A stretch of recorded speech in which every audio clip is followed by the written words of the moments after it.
context. The United States of America started this war. It launched an initiative, a unilateral attack along with Israel, which assassinated the leaders of those countries.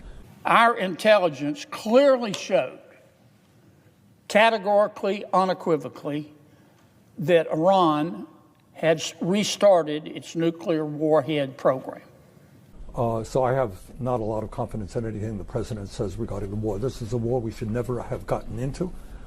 And its plan was to produce so many missiles, so many ballistic missiles, and to some extent cruise missiles and drones. In fact, they were producing between 200 and 600 ballistic missiles a month.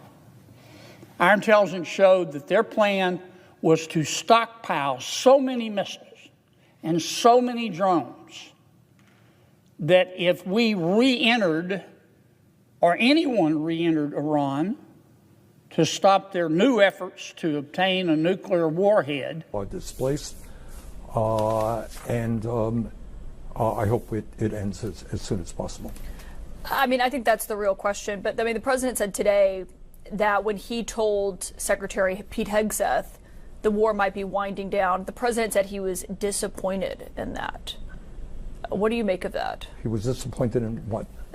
He said that Hegseth was disappointed when the president told him the war may be winding down soon. Look, I frankly don't believe much of what the president says, so no comment on that. If they come to Congress and ask for $200 billion, what's your response to that? Absolutely not. In fact, we're going to bring forth a joint resolution of disapproval in a couple of weeks, which will stop the 20,000 bombs that are going to Israel and the bulldozers that are going to Israel to knock down homes and buildings on the West Bank.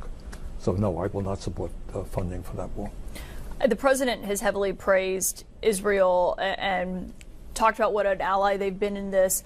Obviously, one thing that's really affected Americans, and I'm sure you've heard this from your constituents, is gas prices here at home, energy prices, what we've been seeing with this global energy crisis that's playing out. And the answer is yes, of course. Gas prices are rising. People are deeply concerned. This is a president who's supposed to be worrying about affordability.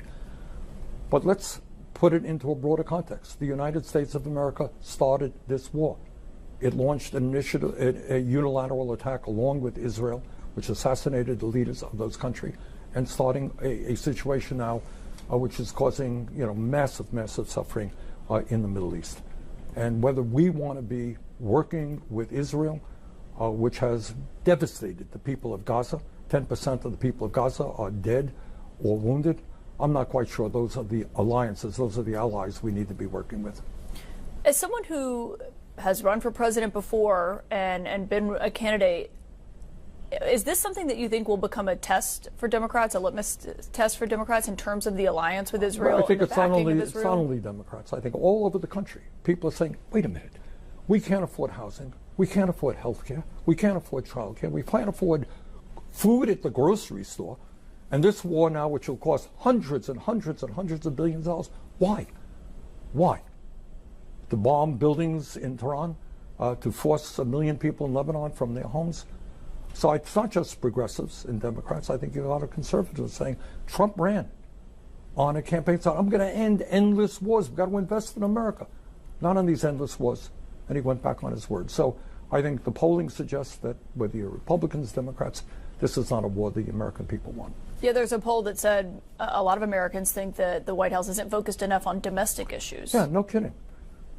Working class people are having a hard time getting by. 60% of our people live in paycheck to paycheck, while Trump and his billionaire friends have never had it so good.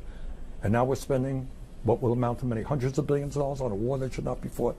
The American people are not happy about it.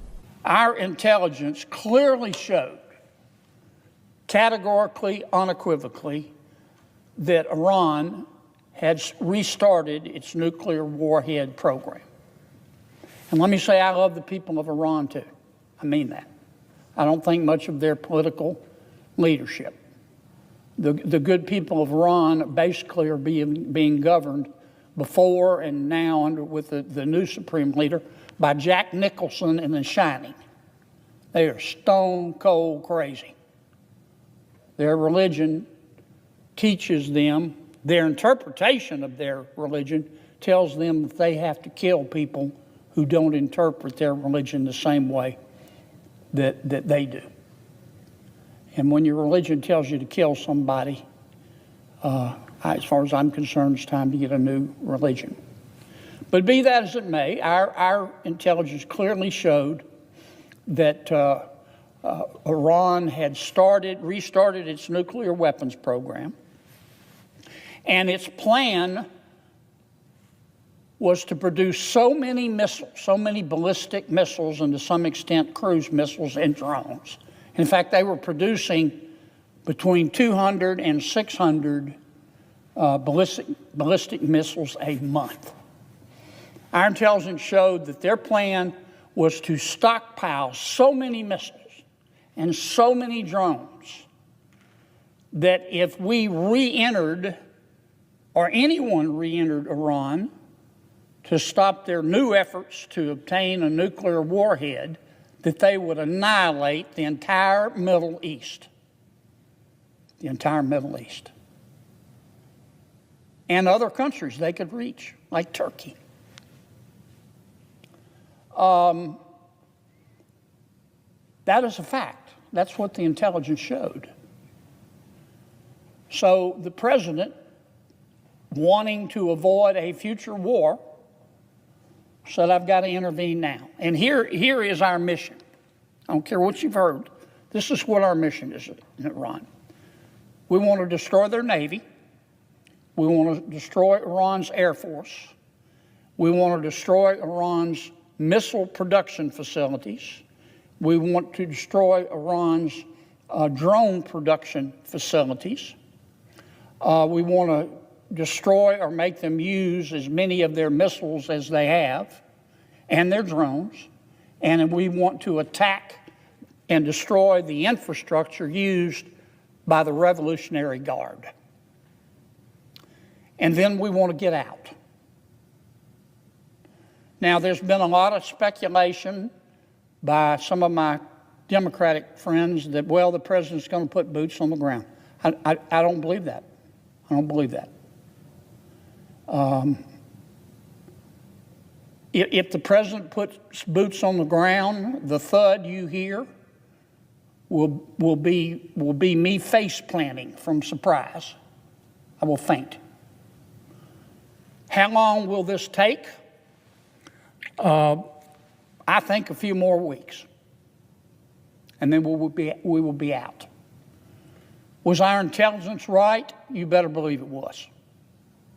What's the first thing, the very first thing that the Iranian leadership did? They started attacking all the other countries in the Middle East. They even fired a missile at Turkey. They even fired a missile at the United Kingdom.